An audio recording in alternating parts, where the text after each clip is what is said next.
सह विविध विभागांचे वरिष्ठ अधिकारी उपस्थित होते। कृत्रिम बुद्धिमत्ता अर्थात एआय, सेमीकंडक्टर्स आणि क्वांटम तंत्रज्ञान हे भविष्यातल्या विकासाचे 3 मुख्य आधारस्तंभ ठरणार आहेत। राष्ट्रीय क्वांटम मिशनशी सुसंगत राज्य क्वांटम तंत्रज्ञान मिशन राबवलं जाईल आणि राज्यामध्ये सक्षम क्वांटम परिसंस्था उभी केली जाईल असं मुख्यमंत्र्यांनी सांगितलं आहे। आय हब क्वांटम टेक्नॉलॉजी फाउंडेशनच्या वतीने आयोजित एका कार्यक्रमात ते बोलत होते। माहिती तंत्रज्ञान क्षेत्राप्रमाणेच क्वांटम क्षेत्रातही भारतानं कुशल मनुष्यबळाच्या जोरावरती जागतिक स्तरावरती नेतृत्व करण्याची संधी साधली पाहिजे असं ते म्हणाले। केंद्र सरकारनं राष्ट्रीय क्वांटम मिशनसाठी सुमारे 6,000 कोटी रुपयांची तरतूद केली आहे।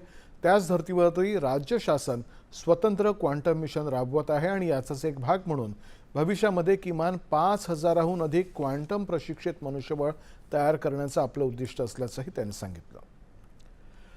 जागतिक आव्हानांच्या परिस्थितीमध्ये आर्थिक वाढीला